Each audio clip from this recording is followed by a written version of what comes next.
people watching kids play in a sandbox or building a sand castle. Like, it puts a smile on your face. Like watching your kids imagine and dream. And so I think it's the same with God.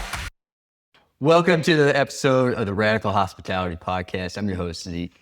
So really special day today. We're out here at National Community Church, and I'm with Pastor Mark Batterson. So today, he has built more than a theology. He's built a place, conviction that physical spaces carry spiritual weight, that things like a coffee house on a Capitol Hill can do what a pulpit sometimes cannot, that dreams worth chasing are the ones that feel perplexingly impossible.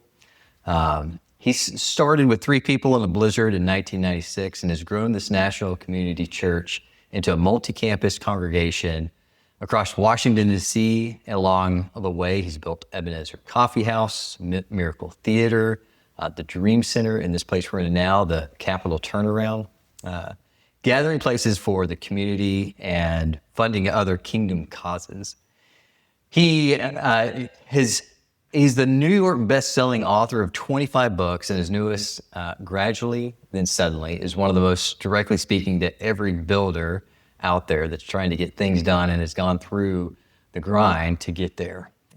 That idea that every area of life follows the same pattern, gradually, then suddenly, and that we perceive as overnight success as a result of little decisions that compound over time. So I'm excited to dive into this with you, Mark. Thanks for welcoming me to your place. Absolutely. I mean, you hopped on a plane and came all the way out here, and here we are in Capitol Hill, not too far from the Capitol itself. Man, it's a joy. I'm excited to, I pastor by day, but I think I really love putting a hard hat on. Yeah. And I love blueprints. I love what you do. I love builders. So looking forward to the conversation. Yeah, there's something about getting your hands dirty and getting places done. And as I mentioned, as we were talking here, we are interested in not just building places, but making community places that are impactful and meaningful. And I think you've been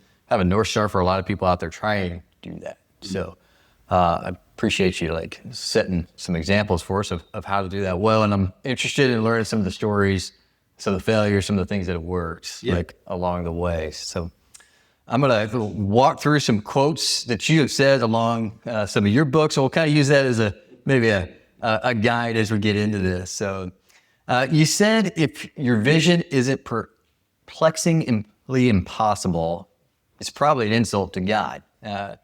Where does that conviction come from, and what was it born in? Success, failure?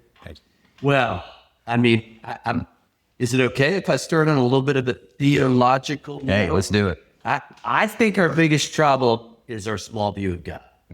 This idea that, we think of God being just a little bit bigger, a little bit better than us. But the reality is, Isaiah 55 is the heavens are higher than the earth, so are my ways higher than your ways, my thoughts than your thoughts.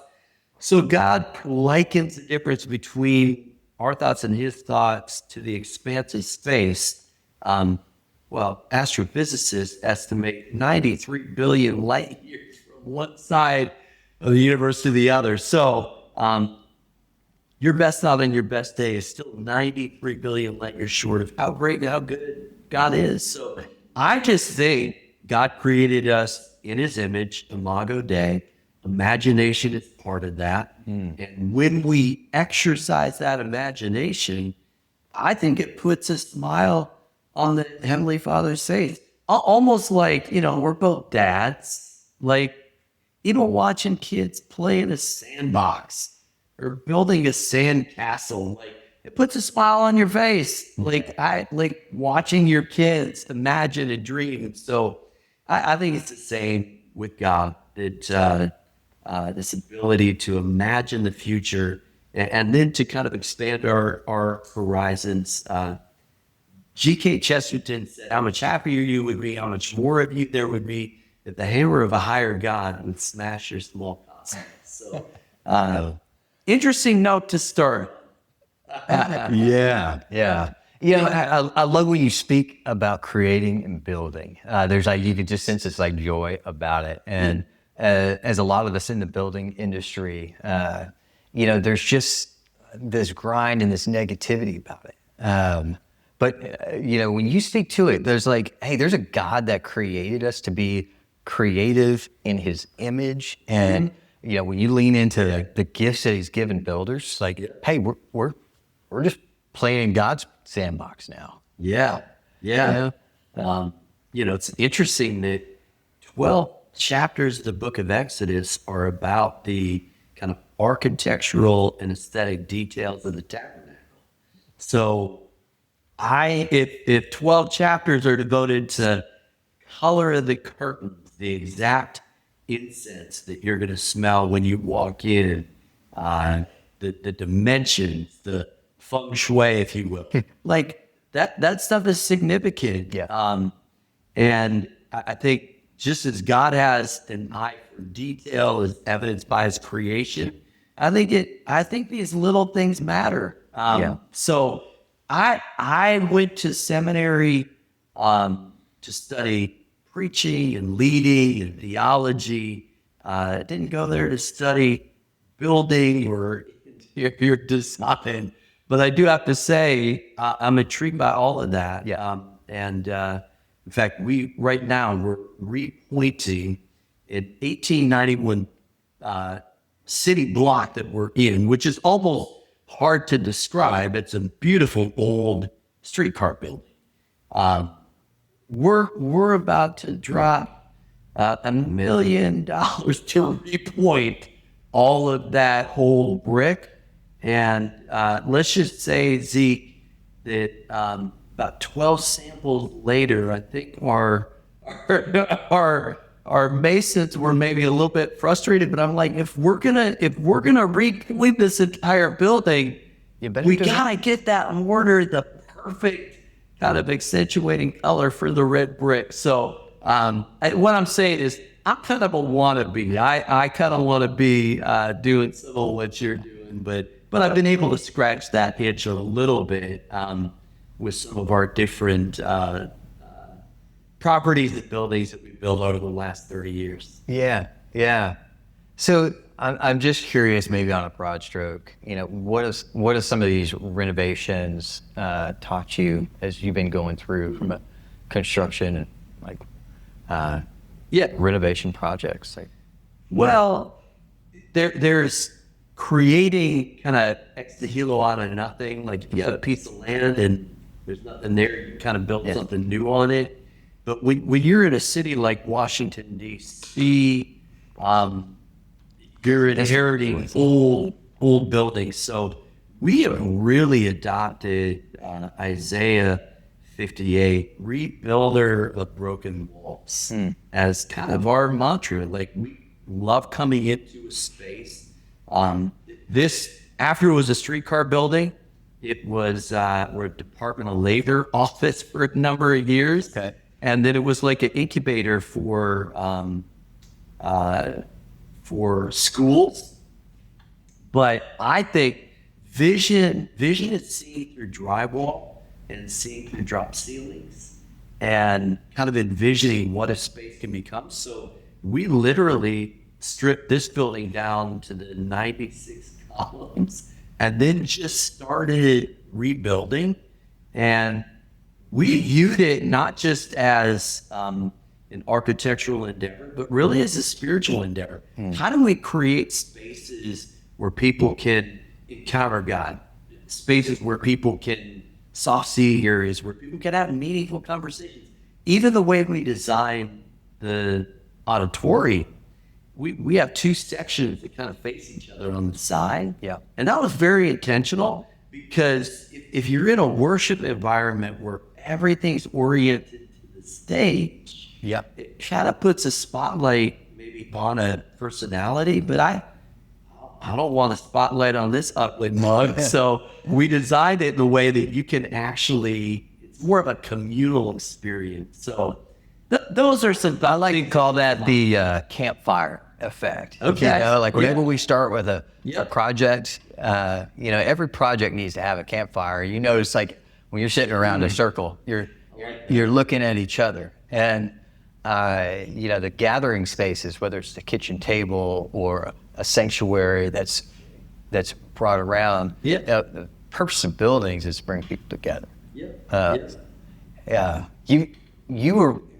I like how you mentioned you're picking up on past history, and that's informing what you're doing now. And I've heard you talk a little bit about this idea of, hey, we're living in second and third generations of prayer and building upon some of those things. How has that influenced what you're doing with maybe this building or approaching National Community Church? Well, our first venture, and I should say for the record, we never thought we would own property. We were pretty content meeting in rented facilities, so I better put that out there. Like, I literally didn't think we would ever own property. The very short version is a backdrop. All the way back in 1996, I was reading Joshua 1:3. Says, I'll give you everywhere you set your foot.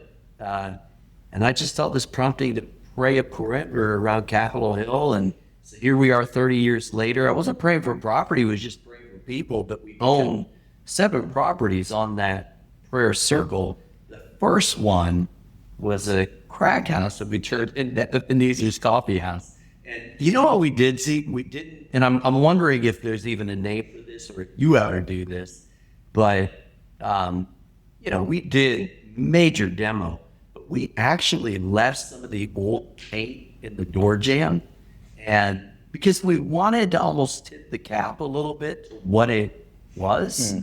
And so then we turned that crack house into a coffee house. And that was kind of our first venture, but we studied the history. We always kind of learn the history. So the latest property that we purchased is one of the oldest Black churches in the city, and pretty crazy, built in 1886. So about 20 years removed from the Emancipation Proclamation. The pastor was an escaped slave on foot, walked all the way from Washington, D.C. About 2 decades later, this congregation of former slaves built this church building. Wow. And when we bought it this year, and we bought it because we felt like the Lord said, future generations will thank you. And we've launched a young adult ministry. We'll leverage it in a lot of different ways for the kingdom. But when you walk in, you can almost hear the worship in the walls. You can almost hear that kind of 140-year-old worship happening in that space. And so I think we have just tried to really tap into the backstories of buildings and spaces that we've moved into. Yeah. A lot of these spaces in most churches sit vacant from Monday through Saturday. And we've got some of those beautiful spaces in the country, or these chapels and churches, and they're just not getting utilized like they really can. And I love the creativity of how you guys are activating spaces so it's part of everyday life. You walk in, I got a little tour coming in with Dee, and you see the kids play area, you see the little bikes sitting around. It's like, hey, these spaces are valuable real estate. They're also places that can do more than just one day a week be a worship place. What are some ways you guys are incorporating that in that would be maybe lessons for other churches to think about? Well, I personally think that church that stays within its 4 walls isn't a church at all. I think that's called a club. So this idea that church belongs in the middle of the marketplace, and that was the motivation behind building Ebenezer's coffee house. We wanted to create a place where church and community could cross paths, and I know some people think it's crazy that in church we get into the coffee business, but I love pointing out that the Holy Spirit plus caffeine equals awesome. Amen to that. I'm all for both of those things. So Jesus didn't just hang out in the synagogue. He hung out at wells. Wells were natural gathering places in ancient culture. So coffee houses are postmodern wells. So that was kind of our first venture. And then when we built this campus, which, it's 100,000 square feet, which is so far beyond what we would have imagined 30 years ago. And we thought to ourselves, we don't want to just use it on the weekend for worship, or Thursday night we do a house prayer. Let's rethink how we leverage it. So we created it as an event venue, about 150 events a year. And if it's a ministry partner, if it's someone like Prison Fellowship or World Vision or Manna or IJM, come and use it for free. We're the beneficiaries that you come in and leverage the space. If it's a corporate conference kind of event, we will take your money and then we'll leverage it for kingdom purposes. So we really tried to make sure that that these buildings get used that 24/7. And the kids space is a great example. And that's where I think a lot of churches could be a blessing to their community by providing childcare. But then, that revenue streams too and helps churches do the good work that they're doing in the communities that they're in. And for the record, one of those little kids you bumped into might have been my grandson. Oh. So, personally, it's kind of fun having a grandson that's hanging out there at the daycare too. Oh, super fun. Yeah. Where do you think the responsibility line is if you're coaching pastors, and we're doing a couple of church expansions, and I'm in the middle of one right now where there's some basic needs. It's like, hey, we got a congregation that has a lot of elderly, and we've got no bathrooms on this main level. They're having to go downstairs, and so we've got to get some things done, solve some basic things. But as soon as you start ripping drywall off, you open up the can of worms. And once you're in construction, you should start to think about, hey, we don't want to do this every year. So we want to start thinking about, casting vision that's maybe beyond what the thing is that's right now, and how can we begin to engage? What does your process look like as you've engaged your leadership team, your congregation, to come up with, ideas that expand beyond just we can fit, we need chairs for 10 more people. Well, that's great, but how do we cast a vision for tomorrow beyond? Yeah. Here's what pops into my head, and I'm answering the question, but with an anecdote. Yeah. When we bought this, we knew that an acre and a half of roof deck, that's on Capitol Hill. Opportunity. That's a $25 million price tag. And so we had this thought, let's pay the price up front, and we'll dig 109 micropiles, 40 feet deep, reinforce the 1891 columns, which then activates the roof deck. So here's the catch. We have no plans of building on top of the roof deck. So why would we invest $1 million to do that? And the short answer is the next generation might. And so I think it's a mindset, Zeke, that we're thinking about that third and fourth generation. And that really is the lesson of Jeremiah 29. Seek the peace and prosperity of the city where you live, build houses, plant gardens. And so we've always had this philosophy of ministry that we aren't just trying to build a church. We want to bless the city to the third and fourth generation. It just so happens to be the nation's capital, which kind of raises the stakes a little bit. And so we want to set up that third and fourth generation to go even further and faster for the kingdom. And so we're making a lot of decisions thinking about that third and fourth generation. Should the Lord tarry? I don't know. Human history is moving pretty fast right now with AI, but should the Lord tarry, I think you have to play the long game and kind of have this mindset of, we think right here, right now. God is thinking nations and generations. And so as we do what we do, everything from building to discipleship and everything kind of in between, I think it's playing that long game. It's remembering where you come from, but then it's also thinking about the fact that legacy is not what you accomplish. Legacy is what others accomplish because of you. So that mindset, which is really at the heart of gradually then suddenly, that mindset is kind of the heartbeat behind a lot of the decisions that we're trying to make. Yeah. Yeah. Well, you've also said, I want to be famous first in my own home. And, this is one's convicted me because I feel like I'm famous, but I get made fun of a lot in my own home. So, hey, listen, you're not alone.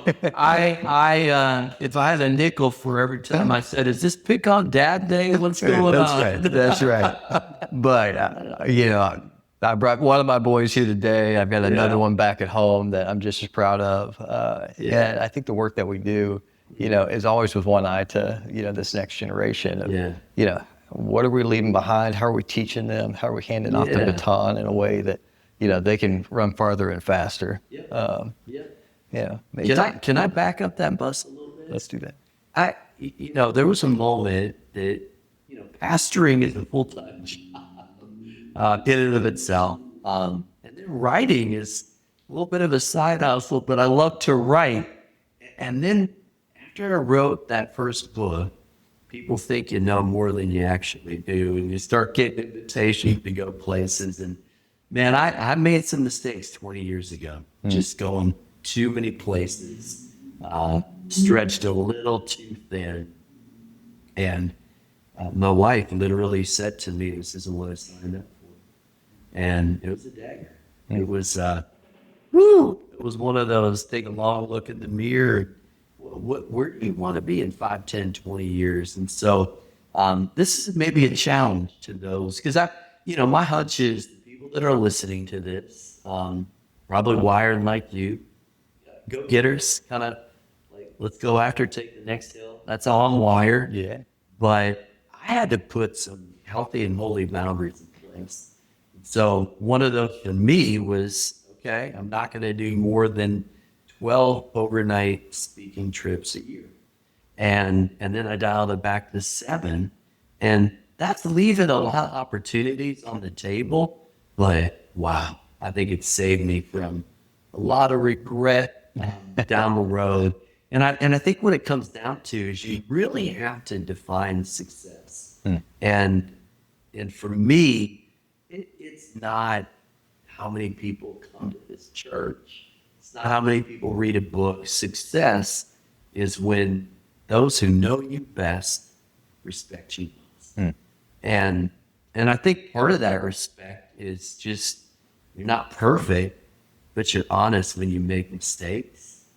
And you get pretty good at apologizing. And then kids and spouses know. They know if they really are. Yeah. And we'll all make some mistakes. You have to do some course corrections. And life is lived in stages. So, right now, I alluded to, we just entered, I entered a grandpa stage at a very young age. So I'm curious, what age are your kids at now? So 30, 28, and 24. So it's funny, we pick up your books and they're older books. They're younger then. Until they were. Yeah, you think about Mark's kids being young kids. Like, things have gone. They're now young adults. And I mean, we got married at 22 and 20. That's what you did. In the 20th century, way back when. That's what we did. So,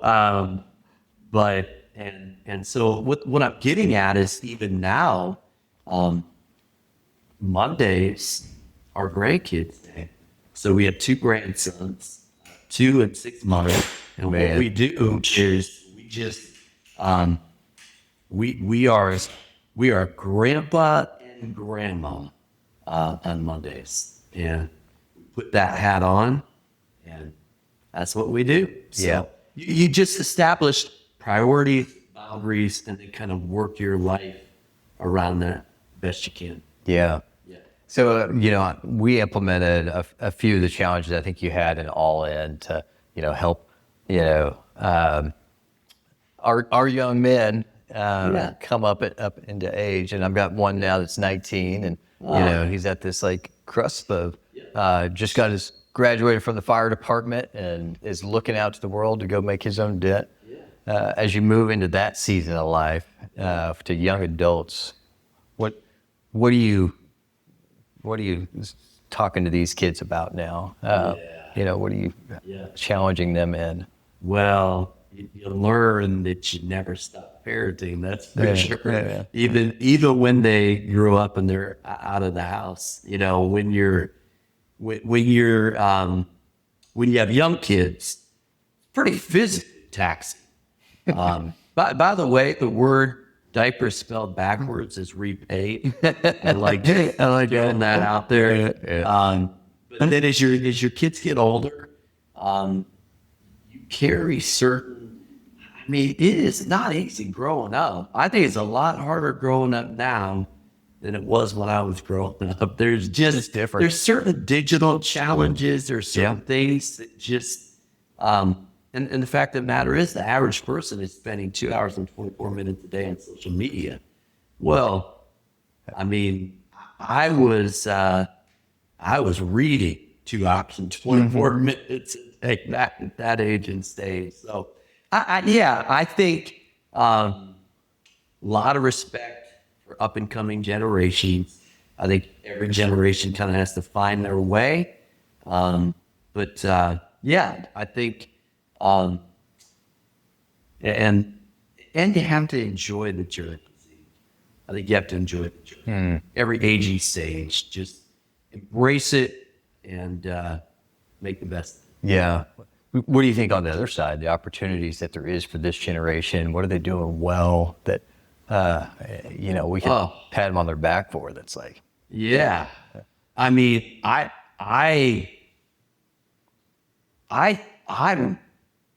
so encouraged by our young leaders and young adults that, and I'm thinking about, I don't know, I'm seeing even our youth are just seeking God with a certain intensity that I don't think I was when I was in high school. I'm encouraged by the spiritual pulse, actually.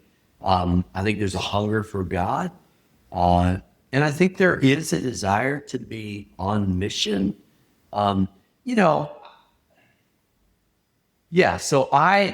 then the opportunities, if you can leverage technology, is really theologically neutral. Like anything, it's how you leverage it and use it. So AI, part of me thinks it can be a sin of commission. Like there's some things probably with AI wasn't meant for that. I don't think it was meant to be your therapist. Probably wouldn't use it for that. But then there is a sin of omission too, that I'm using it for some things that like are saving so much time, and it's able to do some things, not hallucinates. But what I'm getting at is I think there are certain tools that they have right now. It'll take tremendous discernment to know how to employ those. But I think the next generation is ready to step up, and I'm ready to hand a baton when the time comes. Yeah. So I assume you got a handful of this next generation in your staff right now. Yeah. What are you leaning into on leadership and growth to motivate your team and staff right now? Like what are the things that are working? Yeah. So we have a pipeline. We call them Dream Fellows. They'll come in for a year and serve on our team. I think we have 10 Dream Fellows this year. And you know what I love? We do a lunchtime just Q&A. In fact, the way I say it is, if you bring a question, I'll bring lunch.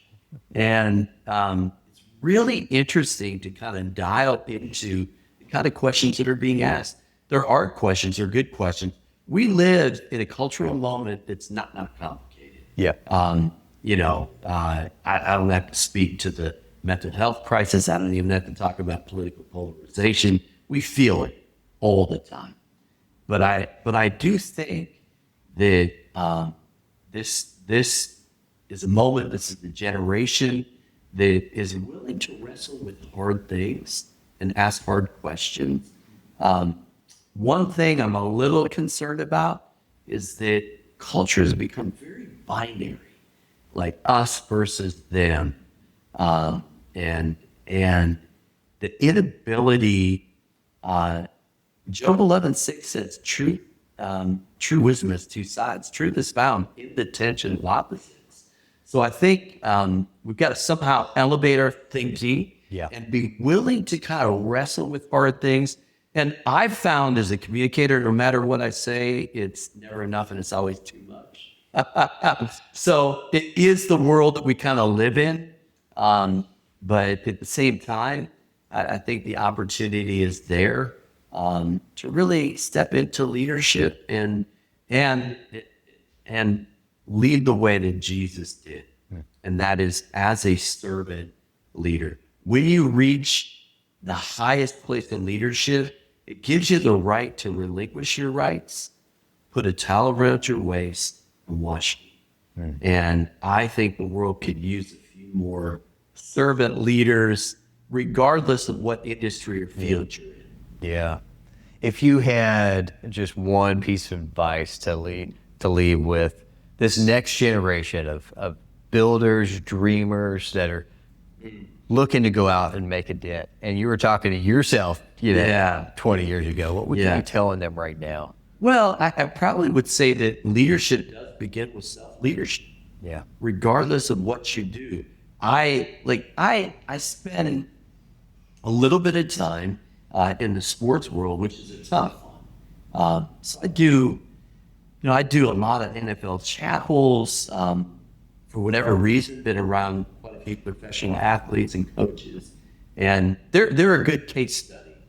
What I've noticed is that the best of the best are really the most self-disciplined. They're just good at self-leadership.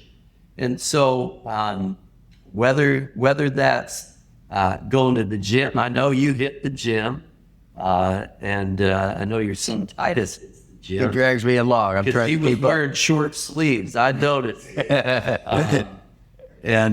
So whether it's going to the gym and kind of exercising this temple, or I'm a voracious reader and kind of loving God with all of your mind by really maximizing this incredible 3 pounds of gray matter, whatever it is. Leadership starts with self-leadership. Elite athletes, what they're really best at is rest and recovery. Yeah. So you got to pace yourself. There's a lot there, but that's what kind of comes to mind. Yeah.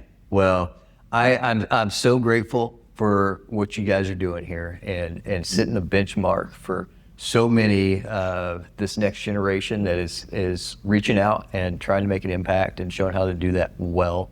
I can't wait to see what's in the next chapter. And Mark, it's just been such an honor. You don't even know it, but you've had such an impact in my life over the years, just coming through your books and how that's impacted my family and our work. So I'm grateful for you. I know our audience is. So thank you for your generosity. You keep doing what you're doing. Yeah, my man. All right. Grateful.